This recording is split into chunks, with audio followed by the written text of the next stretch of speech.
pueden ser bastante devastadores. Déjense del daño material y económico que trae consigo son las pérdidas humanas. Entonces, en México, pues hay gente trabajando eso constantemente, no es algo que está aislado, porque les digo, nosotros escuchamos mucho por aquí, por donde vivimos, realmente nosotros la vida es bella, de vez en cuando nos parece un huracán, ¿no? De vez en cuando se cae el árbol de China que tenemos en la casa, pero solamente eso, ¿no? No pasa más, es lo que estamos acostumbrados por acá, pero en el centro del país, créanme que sí se preocupan tantito por este tipo de cosas, ¿no? Tienen un sistema diferente. Entonces, bueno, ¿por qué? Bueno, nada más así. Son las imágenes que uno se encuentra. Y siempre he escuchado platicar con los que trabajo, ¿no? De la famosa placa de los cocos, ¿no?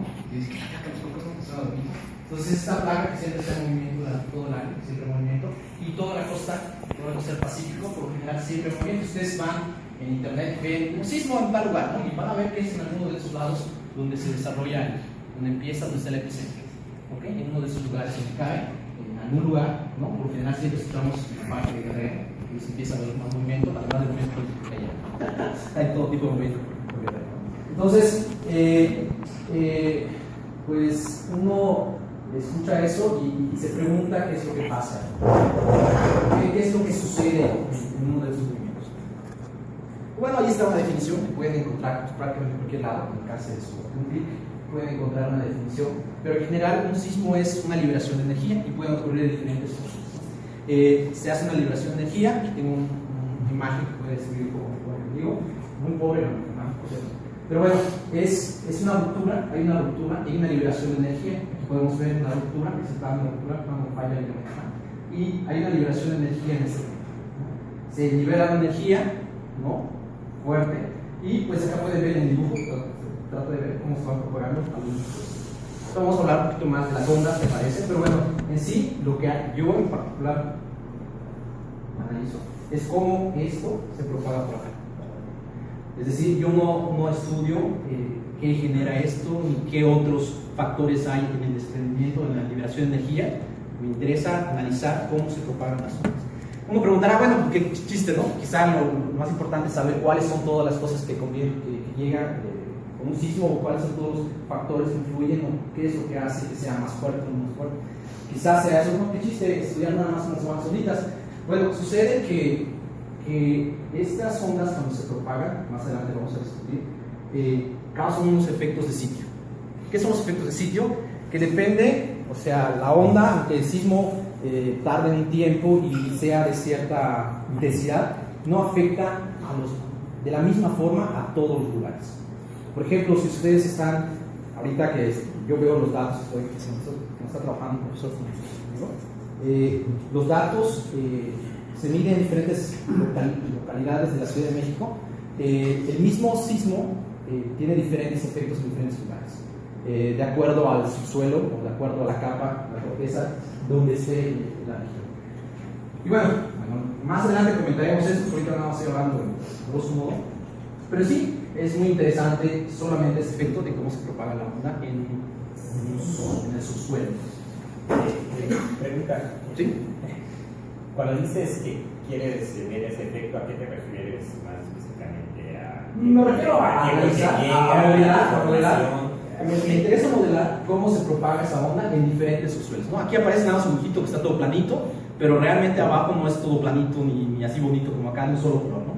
O sea, hay diferentes tipos de estratos en el subsuelo, y dependiendo de los estratos, pues va a ocurrir una forma en la que se va a propagar la onda, ¿no? Va a haber diferentes efectos dependiendo del subsuelo. Formas, tiempo de propagación. Formas, tiempo de propagación, si hay otros efectos además de eso, como por ejemplo refracción, reflexión, y qué sucede con este tipo de cosas. Bueno, por ejemplo, adelantándome a eso, estudios del año pasado estoy revisando, tratando de ver cuál fue el problema del famoso sismo de hace, no recuerdo qué fecha. Pero bueno, lo que sucede es que en el Valle de México se encapsulan las ondas, ¿no? Entonces, como que se empiezan a repetir las ondas, no son muy profesional, se repiten, empieza a reflejarse las ondas, empiezan a chocar entre sí, y y generan unos efectos, unas nuevas ondas, de lo que vamos a hablar, y son las que se encapsulan y empiezan a hacer el movimiento y hace que sean más duraderos los sismos. Y hay diferentes movimientos, obviamente. Entonces, si hubiese sido plano, digamos, si hubiese sido tuviera una geometría agradable, el Valle de México, quizá no hubiera pasado a mayor el sismo del 85. Sí, pero ahí porque es un suelo arcilloso, ¿no? Tiene esas singularidades. Sí, y además tiene diferentes, o sea, en diferentes regiones tiene diferentes consistencia, digamos. Hay lugares, por ejemplo, en el sismo que hubo en Tierra Santa, se hicieron mediciones por el Sismólogo Nacional y habían algunos que tenían una duración mucho, pero mucho mayor que el tiempo en las que se midieron en otras locaciones, ¿no? Pues hay un efecto de sitio que le llaman ellos, ¿no? Se encapsulan las ondas y se mantienen allá, ¿no? Por la misma geometría. De hecho, lo que están proponiendo ahorita un investigador que estoy trabajando, lo que él está proponiendo es que para hacer este tipo de construcciones, cosas que se hacen ahora luego, las nuevas construcciones, que se haga un estudio de sitio, que le llaman ellos, ¿no? Que lo que se está poniendo de moda, la tomografía, que le llaman, tomografía terrestre, o a la Tierra. Entonces, son las nuevas cosas que están haciendo, están investigando, y bueno, también en la parte analítica les han dado duro, pero sí está muy complicado. Parece bonito, les digo, parece bonito, pero no realmente es. Bueno, aquí son algunos tipos de fallas en las que vienen. Aquí se ve en el dibujito.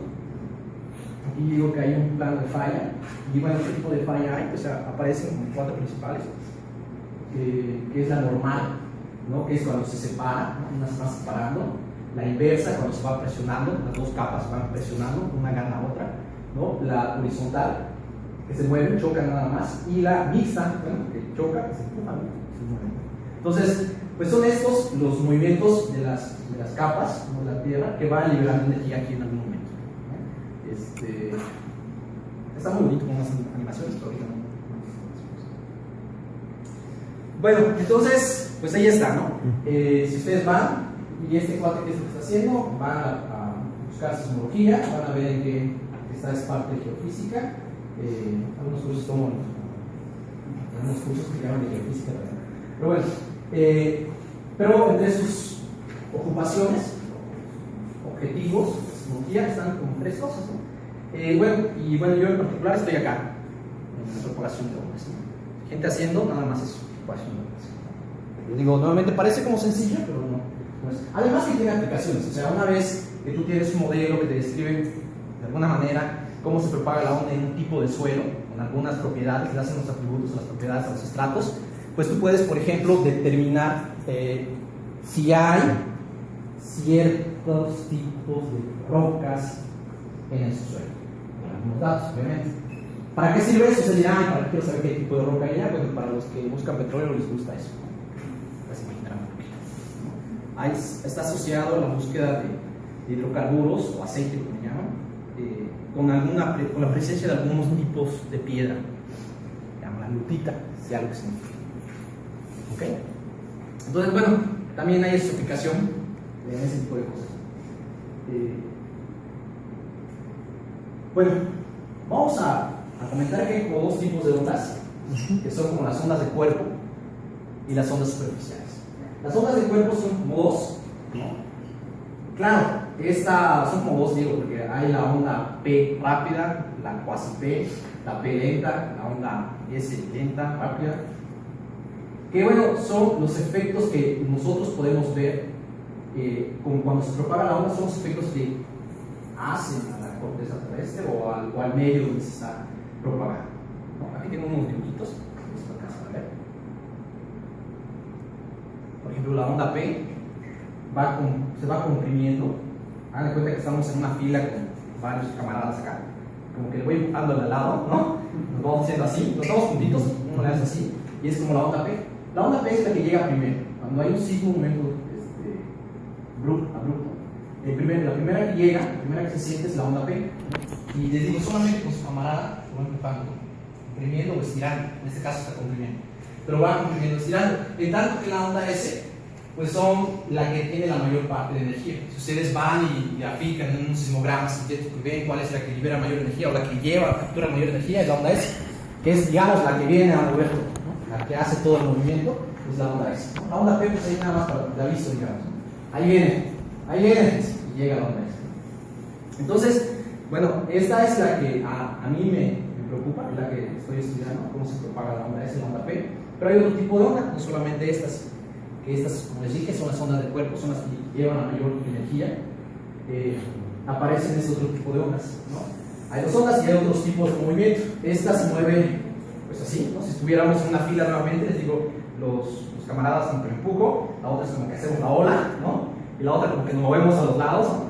Y esta otra, pues como le pego a la arriba, no sé cómo decirlo. Aquí se van encapsulando. Estas ondas superficiales no se generan inmediatamente a partir de la ruptura, de la liberación de energía. Se presenta cuando empiezan a haber reflexiones o refracciones, empiezan a chocar varias ondas, ¿no? Entonces empieza a generar ese tipo de ondas, que son ondas superficiales. Son las que quedan encapsuladas en la parte de arriba, que es, comentaba mañana, lo que están analizando, que quizás este tipo de ondas fue lo que se quedó encapsulado en el Valle de México. Este tipo de ondas son las que se quedan encapsuladas, empiezan a girar. Entonces, bueno, pues es algo mío. Les digo nuevamente, esto no los estoy analizando por ahora. Todavía no estoy en esta parte, estoy analizando todavía los ondas. Bueno, nada más para que tengan una idea de qué es lo que hace cada una de ellas, ¿no? Cuando sucede uno de esos movimientos. La onda P, pues lo que hace es como comprimir, estirar de una manera, ¿no? Esta, pues, hace la onda, ¿no? Y esta como que se mueve en diferentes direcciones. Y observen este, ¿no? Esta tiene como un movimiento medio extraño, como la onda S, ¿no? Y estas son las que corren los escorbos, no sé, son una de las más peligrosas, porque se quedan, ¿no? El problema de los sismos no es tanto la fuerza, bueno, si la fuerza es un factor, sino el tiempo que están, ¿no? Los edificios se hacen para cierto tiempo, cierto rango de tiempo y cierta intensidad. Cuando excede ese tiempo, que a veces no está analizado correctamente el sitio donde está puesto, es cuando caen los edificios. No exceden esto. Y por lo general son estas que quedan, que son las que empiezan a reflejarse, empiezan a quedarse en el sitio, quedan encapsuladas. Bueno, eso es nada más como por qué es interesante estudiar las ondas. Aquí pueden ver un sismograma, no sé si es sintético o es uno real. Pues ahí están, ¿no? Las bajas frecuencias, altas frecuencias y todo, pero lo divertido de esto es que aparecen, y lo divertido digo es que hay que aprender a leer estas cosas, porque es lo único que aparece, ¿no? O una de las cosas que voy a tratar de capturar algunas veces son los sismogramas, ¿no? Y hay que aprender a leer. Otro día platicamos con esto. Bueno, tenemos, una vez que presentamos algunas ondas y viene la parte de la formulación, al final del día estamos en un coloquio de ecuaciones diferenciales. ¿Y dónde están las ecuaciones diferenciales? Ahí es lo que vamos a trabajar. Algunos habrán asistido ayer a la plática del doctor Miguel, y él estaba platicando sobre dinámica de fluidos, ¿no?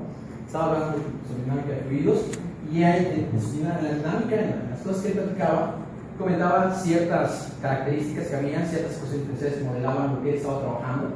Igual acá, hay ciertas ecuaciones diferenciales que van a modelar esta propagación de ondas. Y bueno, aquí, en este caso, hay varios. En este caso yo voy a trabajar solamente con dos, voy a platicar de dos. El caso elástico y el caso por elástico. Pero bueno, ahorita empezando los trámites van a ver que hay otros casos y todo se va complicando. ¿Por qué tanta complicación? Lo que se trata de hacer es cada vez más real el modelo, ¿no? Cada vez más real el modelo que represente más fielmente lo que está sucediendo en el subsuelo. Entonces, pero acá hoy no vamos a platicarles de dos. Una vez que uno empieza a trabajar, determina el medio en que va a trabajar y dice, bueno, hace suposiciones bien raras, por cierto, ¿no? Supone que el medio es continuo, que no hay grietas en el medio, ¿no? Y este es el primer caso, ¿no? Uno empieza a trabajar, cuando quiere deducir las ecuaciones, empieza a trabajar obviamente con diferenciales, se supone que no hay grietas, que el medio donde vas a trabajar es perfectamente continuo. Y bueno, el primer método, el primer medio que uno analiza es el medio elástico. Se supone que todo es bonito y nada más decimos, bueno, que tiene cierta densidad quizá, pero que es completamente continuo. Y es una cosa pues que ustedes saben que no es real, no es completamente continuo. Pero bueno, para muchos ejemplos y muchas aplicaciones sencillas, pues lo usan así, y sobre todo es como académico, ¿no? Para aprender a manejar este tipo de cosas, ¿no? Para ver cómo podemos aplicar las técnicas numéricas, cómo se propagan las ondas, aprender a leer, aprender a sacar los histogramas sintéticos, a aprender a sacar los campos de ondas. Pero hay algunos artículos donde sí hacen algunas aplicaciones curiosillas, ¿no? Pero yo lo veo más como algo académico, ¿no? Esta primera parte. Y luego vienen se empiezan a complicar los medios. Ya no se piensa que es completamente bonito, sino que tiene, por ejemplo, en este caso elástico, uno piensa que se estira, o lo golpeas y regresa completamente a su lugar, ¿no? O sea, tienes una liga, lo estiras y completamente regresa a su lugar, ¿no? De lo que estiraste, 5 centímetros, esos 5 centímetros regresan a su lugar. Pero en este caso no. En este caso consideras que cuando estiras algo, deformas un objeto, no regresa completamente a su posición original, ¿no? O sea, si lo estiraste 5 centímetros, quizá no regrese los 5 centímetros a su lugar, quizá 4,9, ¿no? Regresa. Entonces, es una de las complicaciones que puedo poner. En este caso, ya más pensando en el subsuelo, pues pensamos que el medio tiene poro, y en este caso no pensamos que es vacío. Estamos pensando que tiene poros y adentro está lleno con alguna otra cosa. Por ejemplo, en el caso que estoy trabajando, tiene agua y gas, ¿no? Entonces, y bueno, el disco por elástico, todavía más complicado. Bueno, es que no se trabaja más. Bueno, el más sencillo, no voy a presentar cómo se deducen estas, pero bueno, les voy a presentar algunas ecuaciones para que conozcamos. La más sencilla es esta, un medio perfectamente elástico en una dimensión, ¿no? Que es prácticamente una aplicación de la ley de Hooke, ¿no? Al momento de deducirlo, la ecuación de onda. Muy sencillita. Aquí empiezan a aparecer nombres, ¿no? Aquí no hay muchos nombres, uno puede ver, este le llaman el módulo Young, es un nombrecito. Y estos numeritos que aparecen acá son los coeficientes de elasticidad del medio. Se conocen como las constantes de Lamé, Gabriel Lamé, que fue el que le dio el nombre a estas cosas, ¿no? Pero bueno, aquí estamos modelando la ecuación de onda en un medio perfectamente elástico. Y bueno, isótropo además. Ya en un caso más general, bueno, vamos a hablar de 3 dimensiones. Podemos escribir esta ecuación de movimiento. Esta ecuación de movimiento se puede dar una ecuación vectorial, ahorita vamos a ver, pero esta es la ecuación de movimiento y esta es la ley de Hooke en la versión general 3D. Y podemos ver algunos términos, ¿no? Esta es como la fuente, estas son las velocidades en los medios si es que hay. Esta es y representa el desplazamiento. Esta es la densidad. Y estas cosas se les llama esfuerzos, ¿no? Y los esfuerzos, bueno, acá no tienen más que nombres, pero los esfuerzos están relacionados con la tensión del medio. De hecho, se relaciona a través de la ley de Hooke, que aquí ya está simplificada, con algo que le llamamos tracciones, ¿no? Cómo se está deformando el medio, ¿no? Entonces, ahí están relacionados todos le llaman tensores, que no son más que simples y tristes matrices, pero bueno, aparecen todos los términos. Como les digo, no los estamos deduciendo, sería divertido deducirlos, pero nada más ahí están. Para estudiarlos, para trabajar con ellos, la gente adopta, si ustedes van a la literatura, por lo general uno no se topa con estas ecuaciones como van, ¿no? Por lo general no se topa con estas ecuaciones, que además estoy utilizando la notación inicial, ¿no? Donde N y S repetidos se suman. No se topa con estas ecuaciones, por lo general se topa con alguna en particular de acuerdo a lo que estén estudiando. Por ejemplo, estas, ¿no? Que hay el desplazamiento de esfuerzo, tipo de desplazamiento de esfuerzo, solamente ecuación de desplazamientos, o la otra, que es la que uso, que es la de velocidad de esfuerzo, que es la que estoy, con la que trabajo, cada 15 años. Entonces, estas ecuaciones son equivalentes, salvo que estamos buscando diferente información en cada caso. Estas son las ecuaciones generales, ¿no? Si ustedes las desarrollan, ya no la puse acá porque son bastante grandes. Si ustedes las desarrollan, pues son un sistema de ecuaciones bastante grande, por eso no son una ecuación inicial, pero se puede simplificar para empezar a trabajar. ¿no? Cuando tú tienes una onda, el frente de onda lo podemos descomponer como la componente vertical y la componente horizontal. Esto es un poco técnico, ¿no? Lo que pasa es cuando tú estás trabajando con una onda, cuando empiezas a describir cómo se propaga la onda, quieres modelar cómo se propaga la onda en un medio perfectamente elástico, en este caso isótropo, tenemos que determinar, podemos estudiar solamente cómo se desplaza la onda en su componente vertical para ser más sencilla. Esas ecuaciones, digamos que son 12 ecuaciones, se reducen a 8 ecuaciones. O la componente vertical, y en este caso, como está completo, estamos poniendo el caso de ese completo. Y bueno, en las simulaciones, cuando hablemos de ello, pues van a tener que aparecer, todo ese tipo de cosas. Ese es el caso. Ellos le llaman, digo, porque todavía estoy metiendo en esta parte, con los nombres, vamos a ver las ecuaciones que son amarillas, llama ecuación de Navier, que es como la suma de una ecuación de ley de movimiento, de Newton, y la ley de Hooke. Y esa es la ecuación vectorial. Digamos que con esa ecuación es la que estoy trabajando, ¿no? Y lo trabajo en diferentes versiones de acuerdo a lo que tú quieras analizar, ¿no? Si quieres ver la versión del medio, quieres ver cómo se propaga la onda, quieres ver cómo se propagan los esfuerzos cortantes, los esfuerzos principales o normales, y te interesa analizar todo esto en el medio y pues modelas cada parte que te interesa. Aquí, por ejemplo, solamente aparecen los desplazamientos, una ecuación de desplazamientos. Pregunta, ¿esos dos puntitos es de la derivada del tiempo? Sí. Sí, no se me pasaron. No, es que para mí es un poco raro porque siempre veo las ecuaciones. ¿Del otro lado? Del otro lado. Pues igualdad, igual. No, pero así lo manejan ustedes, digo.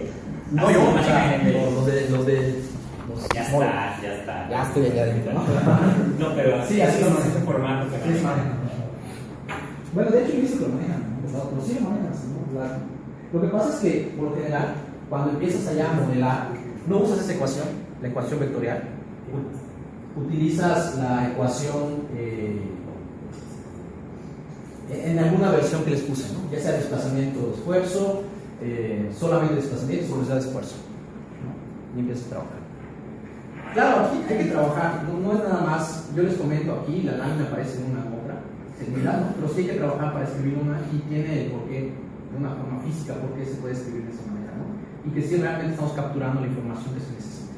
Pero bueno, aquí es como láminas, nada más es una lámina. Entonces, cuando uno empieza a trabajar en esto, lo primero es aprender toda la terminología, ¿no? Que son muchas cosas, ¿no? Y muchos efectos que uno no sabe. Uno agarra la ecuación y dice, no, voy a modelarlo aquí, voy a hacer esto, voy a poner la onda, voy a poner los datos que tiene, y luego te dice, no, cuídate la frecuencia, ¿no? Si la frecuencia es muy alta, no puedes ver qué es lo que está pasando en tu mallado que tienes. Por ejemplo, que yo trabajo con frecuencias finitas. Si la frecuencia es muy alta, pero puede ser que no lo veas, porque tu mallado no es tan fino, o puede ser que sea una frecuencia muy alta y entonces no lo puedes ver. ¿A qué me refiero con todo esto? Imagínense una ola del mar, ¿no? Imagínense que de la ola del mar, que es, digamos, toda la Tierra, pero no toda la Tierra, nada más voy a ver un pedacito, y la ola del mar es la onda que se está propagando. Pero yo no puedo ver toda la ola, solo voy a ver a través de una ventana, ¿no? Si la ola es bastante grande, o sea, tiene una frecuencia baja, o sea, es muy grande, es como decir, muy largo la cresta, no se ve la cresta. Entonces tú nada más vas a ver algo como plano, ¿sí? ¿Ves la ola? Nada más ves algo plano, ¿no? Estás aquí, está la ola, está muy largo, una ola de ola, solo así con la amplitud, ¿no? La frecuencia.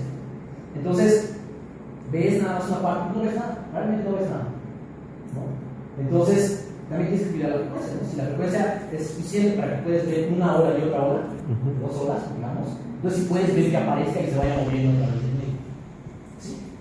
O sea, digamos, las olas son muy como pequeñitas, ¿no? Pues cuando hagas tu ventana donde estás viendo, quizá no ves que no hay movimiento, ¿no? Pero si hay movimiento, no alcanzas a distinguir. Tienen que ver, tienen que aparecer la frecuencia que ser alta para que se puedan ver las olas. Entonces, ese tipo de cosas uno no sabe y la verdad empieza a meter datos a las cosas, ¿no? Para experimentar de alguna manera y empiezas a trabajar con ello y poco a poco te van diciendo, ¿no? Una cosa por la que me fijé, y ahí va el comentario, no sé por qué lo digo, pero bueno, es que los libros que tienen hecho es una notación terrible, espantosa para elasticidad. Tú vas y lees un libro de elasticidad y terminas diciendo, ¿quién sabe qué leí? ¿No? Leí algo que no está en español. Pero poco a poco te vas metiendo, con ese te vas metiendo al grupo, ya eres parte del grupo, ¿no? Y vas entendiendo lo que dicen esos libros, ¿no? Pero ya después de 2 leídas y cuando te platicas con otras personas que te van comentando, pues cómo se ve, ¿no? Cómo se estudia. Bueno, aquí hay cosas importantes, ¿no? Cuando empiezas con la modelación, al inicio en la lámina, hay que distinguir con varias cosas, ¿no? ¿Qué tipo de medio vas a trabajar? Y puedes pensar que sea homogéneo, es decir, en todos lados tiene como que el mismo peso. O puedes pensar que sea heterogéneo, no en todos lados tiene la misma densidad. O puedes pensar que sea isótropo, quiere decir que las ondas no se propagan de la misma manera en diferentes direcciones. Digo, isótropo sí, en diferentes direcciones se propaga de la misma manera, pero anisótropo quiere decir que hay otras peculiaridades del medio que hacen que no se propaguen a la misma velocidad, por ejemplo, o con la misma forma del medio. Entonces, todo eso tienes que considerarlo a la hora de trabajar. Estos modelos que presenté son unos casos, pueden ser heterogéneos, pero sí isótopos. Ahí estamos solamente trabajando con medios isótopos. Pueden ser homogéneos o heterogéneos, de acuerdo a cómo le ponemos los coeficientes, si son constantes o no. Y en los dos modelos que presenté, los desplazamientos, esfuerzo y los desesfuerzo, esos realmente pueden mantenerse igual prácticamente, salvo el desplazamiento. El desplazamiento sí hay que trabajar para ver el caso heterogéneo. ¿Okay? Entonces, digamos que con los ejemplos con las ecuaciones que puse, uno puede estudiar pues un bastante bueno, un grupo grande de casos que, bueno, son académicos, pero son interesantes. Y vas a aprender muchas cosas. Y bueno, ¿dónde va a cambiar? Aquí les pongo algo, también es técnico, que les comentaba, es la ley de Cook en versión general. Tenemos los esfuerzos, que aquí hay diferentes, y estas son las tracciones. Ahí se relaciona. Ahí esto es lo que representa cómo se deforma el medio. Que lo que hacemos realmente cuando se propaga una onda, no lo comenté tanto porque también es parte de la dilución de la onda. Cuando hacemos algo es cómo se deforma porque estamos golpeando a la onda. Cuando hago que se propaga una onda, se golpea y hay una deformación. Bueno, aquí no se ve, se deforma más mi dedo que la madera, pero hay una deformación quizá milimétrica acá, ¿no? Cuando golpeo esto. Y esa deformación se representa con la ley de Cook. Y bueno, en este caso, pues va variando de acuerdo al medio que estés trabajando. Y aquí habla, ¿no?, de cómo se va complicando, ¿no? Cuando tienes un caso general, el medio lo describe con 21 constantes. Eso lo hace difícil trabajar a la hora de hacer el modelo, ¿no? Es un modelo más complicado. Y en un medio ortorrómbico tienes 9 constantes. Cuando es transversalmente isótropos, quiere decir que, bueno, transversalmente isótropo vertical, no puse allá, o puede ser horizontal, por ejemplo. Eso significa que las ondas sí se mueven o sí se propagan de la misma manera solo cuando se propagan de forma horizontal y no cuando se propagan de forma vertical o de la misma forma, ¿no? Entonces vas agregando cosas. O el caso más sencillo, que es el con el que trabaja todo el mundo para empezar, es con el medio isótopo, que solamente son las 2 constantes, la lambda y la mu que les presenté hace un momento, que es el caso de las constantes de la lambda. Les dije desde el inicio, esto se representa el modelo, en un caso, un medio isótopo. Solo aparecen 2 constantes, una lambda y una mu, que son las famosas constantes de la lambda. Pero bueno, esas ecuaciones pues, van a quedar un poco más terribles, ¿no? Si empezamos a trabajar en un caso en la que no es completamente isótopo. Bueno, la pregunta es ¿por qué cambiar a medio poroso? ¿No? O sea, si puedes, de hecho, algunas cosas, les digo, algunos artículos reportan resultados bastante interesantes solamente con el medio elástico, porque al final del día dices, bueno, si el terreno donde estoy trabajando, las irregularidades del suelo no son tantos, pueden despreciar, a algunos le llaman estadísticamente isótropo. Entonces, bueno, pues me sirve un medio elástico, ¿no? Puede servir para dar una idea de lo que está sucediendo en el suelo, pero bueno, en la mayoría de las cosas no siempre es así, ¿no? Por lo general hay más cosas más complicadas en su suelo, no es tan simple como pensar que todo es como de la misma forma, de la misma consistencia y tiene cada medio, cada estrato es como de la misma densidad, por así decirlo. Entonces, pues empieza a trabajar con medios porosos. Los medios porosos son, imagínense, como esas, yo me lo imagino así siempre, como esas esponjas, ¿no? Para lavar. No sé si lo venden. ¿No lo venden? Pero son unas esponjas para lavar. Y como agujeritos, ¿no? Entonces tú lo llenas de agua, agua, ¿no? Entonces luego si quieres lo presionas, ¿no? Y sucede eso, ¿no? Que les acabo de comentar, lo presionas y hay una deformación. Y bueno, y también acá hay todavía más complicaciones, porque por ejemplo tú puedes pensar que el medio es cerrado o no es cerrado. Si es cerrado quiere decir que de alguna manera se conserva el agua dentro del objeto, no permites que salga el agua. Y entonces puedes modelar eso, o puedes modelarlo cuando permites que el agua salga. Si por presión la esponja, se va el agua. Entonces, dependiendo de lo que estés estudiando, y también aquí es muy sensible a las frecuencias que les había comentado, ¿no? Hay todo un análisis para las frecuencias altas y para las frecuencias bajas. Es decir, aquí se complica más al momento que tú permites que tu medio tenga como grietas, ¿no? Pero que está lleno siempre de agua, o sea, no es vacío, siempre está lleno de agua, gas, lo que quieras, pero siempre está como lleno de agua, ¿no? Esa es la idea. Porque se supone, en el análisis que hace, se supone que las partículas interactúan. Puede haber una y al lado no hay nada. Bueno, acá hay unas famosas ecuaciones, las ecuaciones de Biot. Les pongo la más usual con la que he tenido contacto. Todos doble restricción, la más usual con la que he tenido contacto. Pero hay otras en las que todavía se hace más complicado, ¿no? Más complicado en el sentido que las ecuaciones diferenciales ya no son con exponentes, vamos a decir, enteros, ya son derivadas fraccionales. Podemos empezar a modelar cosas ya más realistas con derivadas fraccionales, ¿no? Y bueno, otra vez, ahí la teoría todavía más. La idea es siempre tratar de reproducir de manera más exacta, más precisa, algo que sería como realmente un subsuelo. A propósito de eso de las derivadas fraccionales, porque nosotros igual en epidemiología ya he visto desde hace ya varios años trabajos en donde utilizan derivadas fraccionales y cálculo fraccional y ese tipo de cosas.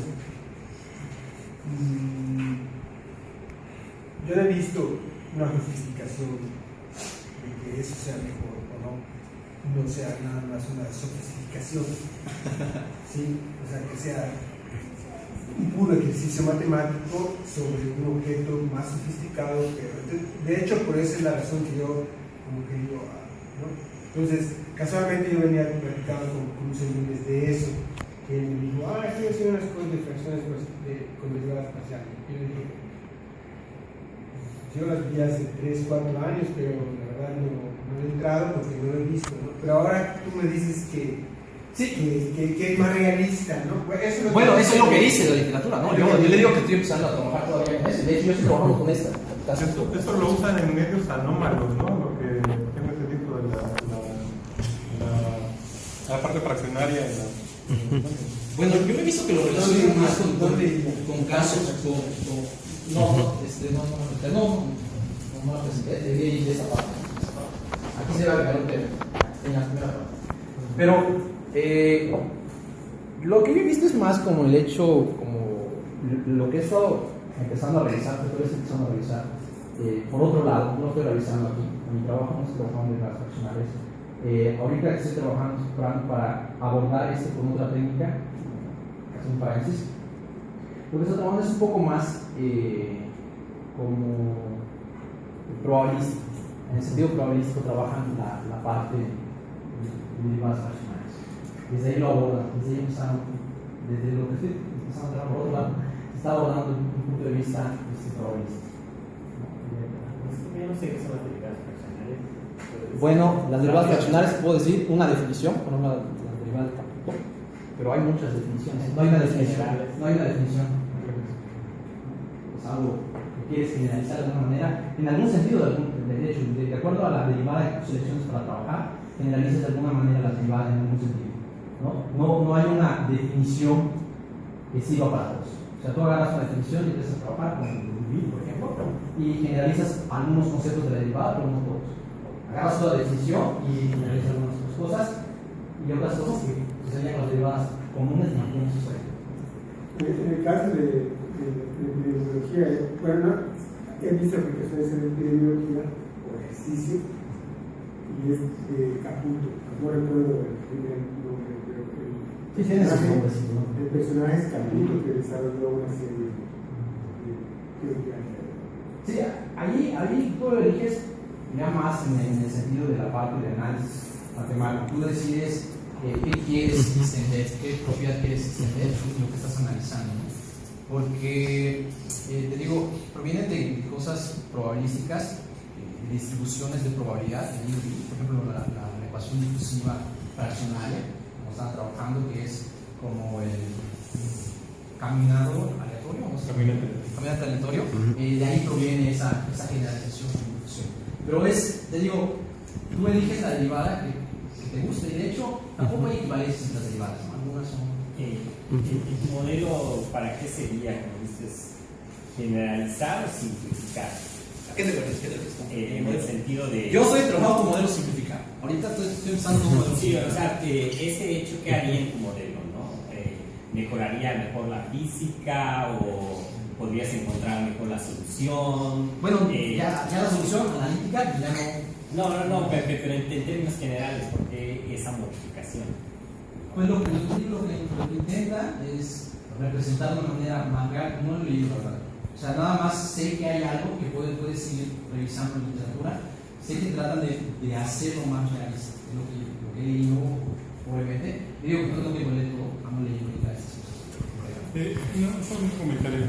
Recientemente leí un artículo de Damián, no recuerdo el apellido, fue un postdoc de Jorge Velasco en el INP, sobre la necesidad de matemática que va a salir o ya salió sobre distribución anómala, donde usa el orden fraccionario del término difusivo y habla también de las caminatas aleatorias.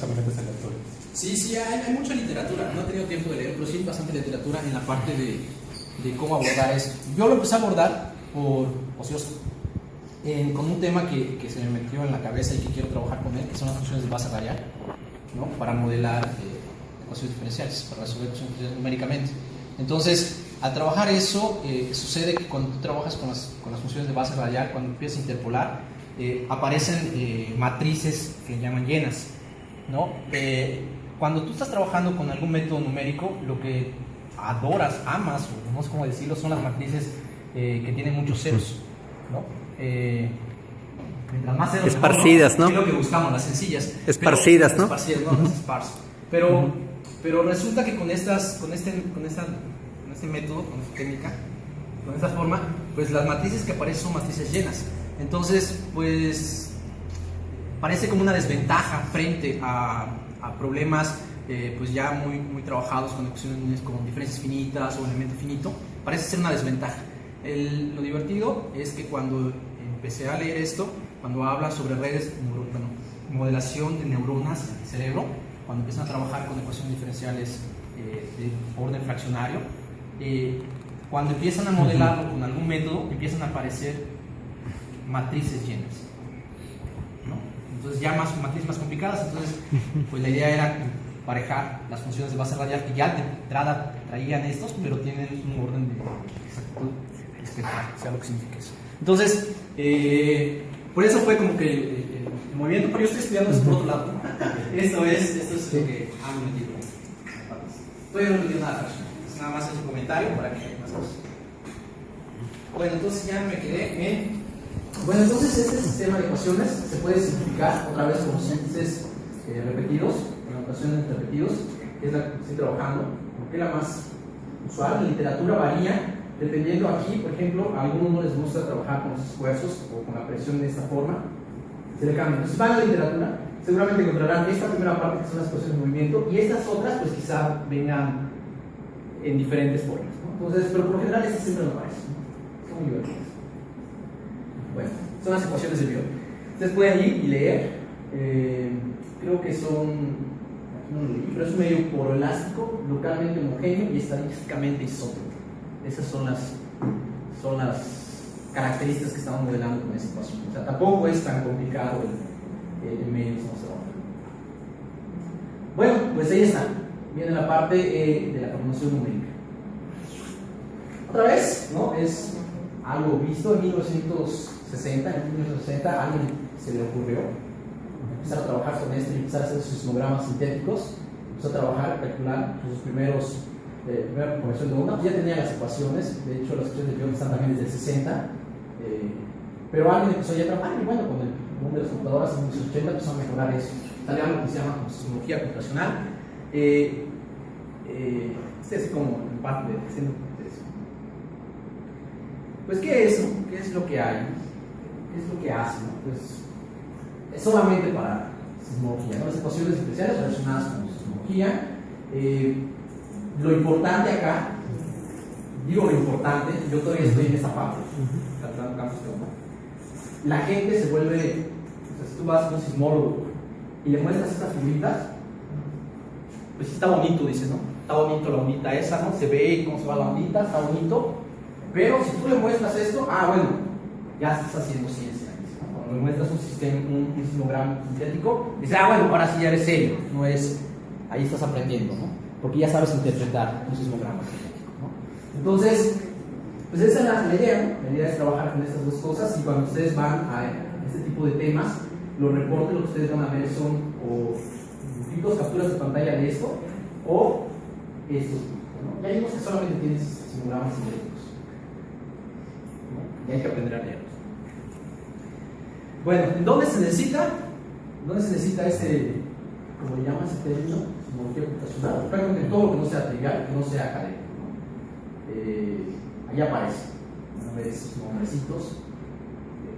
Y bueno, en la literatura les gusta mucho, no sé por qué, a los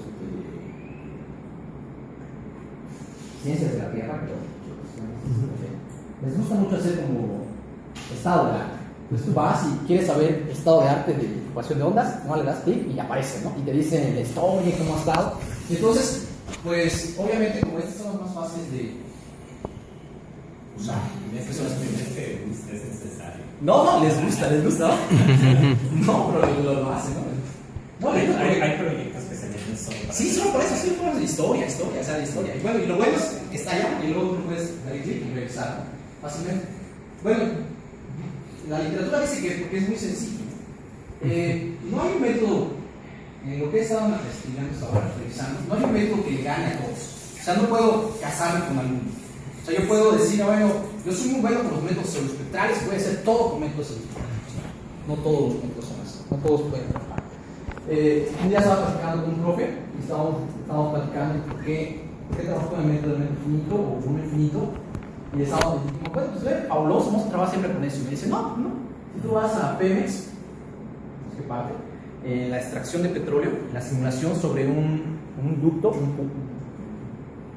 todos ellos saben, en un ducto, cuando estás simulando cómo sale el petróleo, dice, hay unos métodos diferentes que nadie le gana, muy sencillos de programar, no tienes que pelearte con nada más, y sirven. Dice, ¿para qué te vas a pelear con el elemento infinito, con un infinito, con Galilean discontinuo, lo que tú quieras?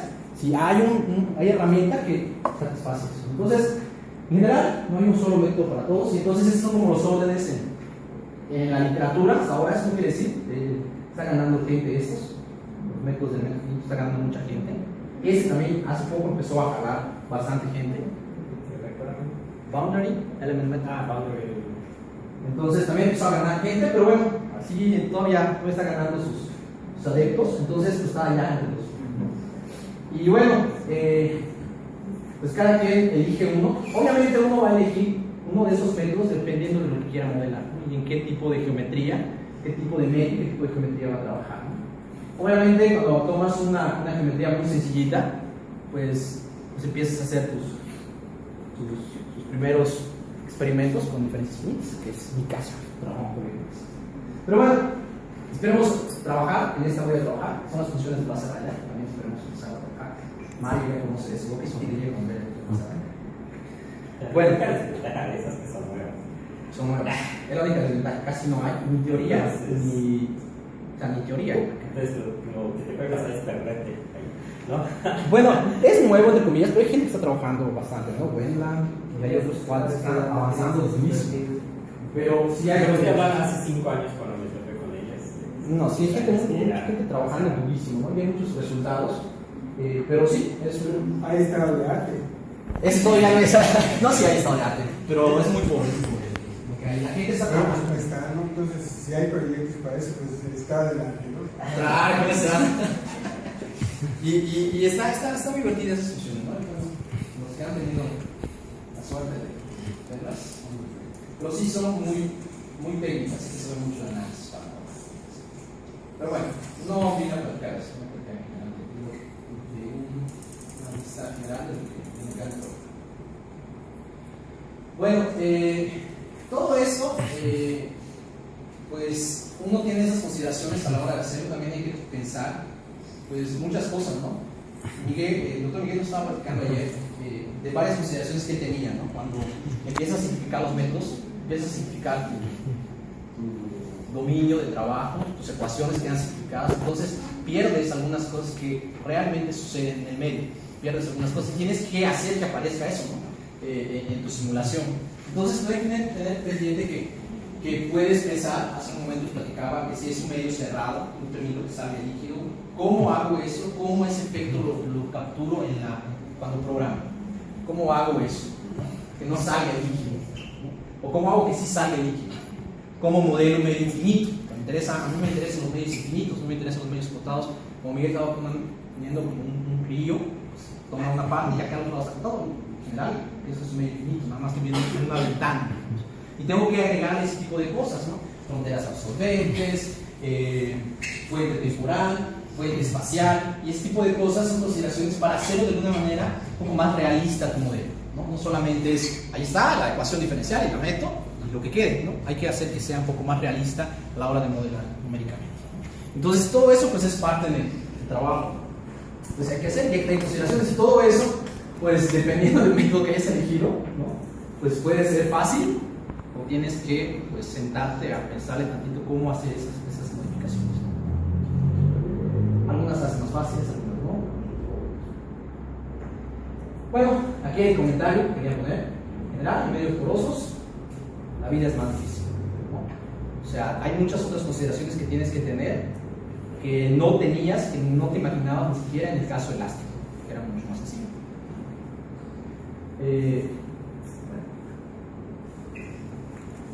Vamos, ejemplos. No se asusten, todas esas láminas que están allá, voy a pasar rapidísimo, son puros dibujitos, puras capturas de pantalla. Entonces, pues primero, ¿no? Medio elástico, pues son ese tipo de cosas, ¿no? Tenemos dos estratos y tenemos una fuente que es como donde se hizo la ruptura, la falla, si quieren verlo, y se le va a ir al lado. Va al frente de onda, ¿no? Y dependiendo de las velocidades de los medios, pues se puede propagar más rápido, más lento. Hay reflexiones, hay refracciones. Por ejemplo, esta es una reflexión. Por ejemplo, acá ya hay una refracción. Entonces, pues ahí van varias. Esto lo estamos viendo hasta arriba. ¿Lo estás viendo como de perfil? Es como un corte. O sea, le cortas un corte. Pero sí. Pero es de perfil. O sea, realmente es perfil, es como la profundidad, porque eso sería como profundidad de Z, ¿no? La profundidad, este es un estrato, por así decirlo, y ese es un estrato. Y hay diferentes propiedades de los estratos. Este es un estrato con velocidad menor, ¿qué decía acá? Es menor que el primero, ¿no? El segundo es más rápido que el primero. Se mueve más rápido la onda en el segundo. Entonces, pues ahí está la simulación en diferentes tiempos y así queda, ¿no? ¿Son simulaciones? ¿Perdón? No, son ejemplos, son ejemplos. Yo tengo mis simulaciones, pero hasta el final sí tiempo. Son ejemplos de lo que se hace, ¿no? Y aquí, por ejemplo, ustedes pueden ver, este es un medio por elástico, que es un oscilar con el que estoy trabajando. Y en este caso tenemos el primero saturado por gas y el de abajo saturado por agua. Y son los efectos que se verían, ¿no? La verdad no sé si se verían real, esas son simulaciones, no tengo idea, no he visto cómo lo hagan. Creo que en Canadá hacen experimentos de cómo se propagan, pero también, como comentaban, eso de que tener los datos que vean las simulaciones con las primeras está muy complicado, ¿no? Nos quedamos con eso y hay que conseguir datos para hacer esas simulaciones. Y bueno, aquí tenemos otros. Aquí estamos comparando, por ejemplo, los desplazamientos horizontales, los desplazamientos verticales. Aquí tenemos la presión, cómo se comporta la presión. Aquí tenemos el esfuerzo cortante, cómo afecta esto en los medios, cómo se ve el esfuerzo cortante en los medios. Una geometría más complicada, no pensar que es una playa, como una especie de playa, ¿no? Son dos medios, pero ahora tiene una inclinación. Y bueno, ahí se pueden ver cómo se van reflejando las ondas, ¿no? Si usted lo piensa como un sismo, pues de alguna manera cómo se propagaría en este tipo de medios.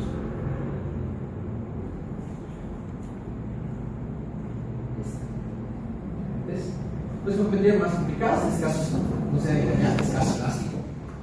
Entonces, liberamos una onda acá, dejamos energía acá, se propaga la onda y vemos cómo se va haciendo cada vez más complicado.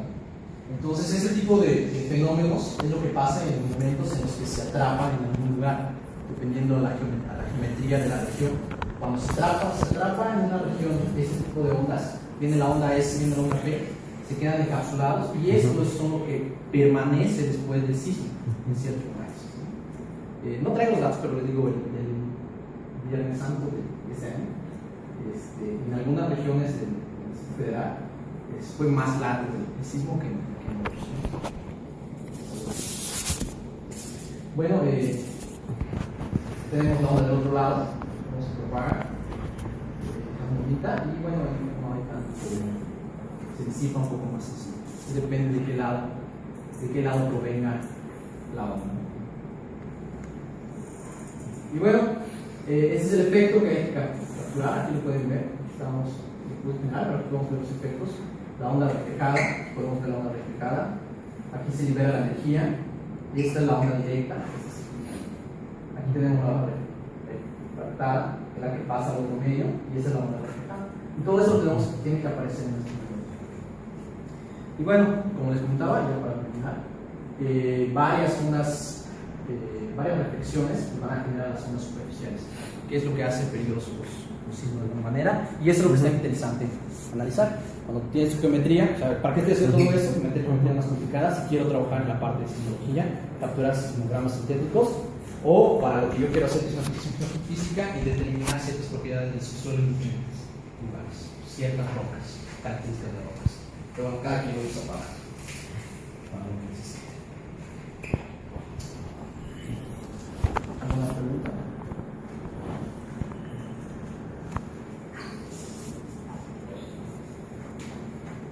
Bueno, si no quedó claro, yo estaba trabajando con diferencias finitas, estamos trabajando en diferencias finitas por ahora. Como les dije, es una manera muy cómoda de empezar a abordar esos temas todavía, sobre todo para empezar a aprender la terminología, que para mí sí es bastante complicado, los nombrecitos y los efectos físicos que hay, que uno no sabe, la verdad, uno dice, aquí ya está bien, ¿no? Dice, no, tienes que tener una fuente espacial, tener cuidado con lo que está pasando, hay que tener atenuación, el medio tiene que tener atenuación. Yo sé más. Pero ahorita estoy los sencillitos, vamos más para ver qué hacen. Los dibujitos son más largos.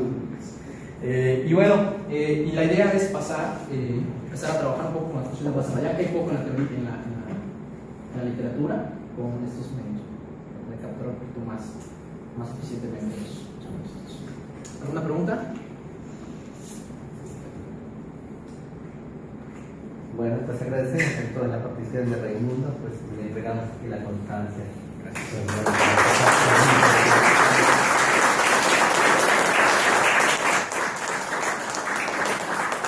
Hacemos un pequeño receso, unos 5 o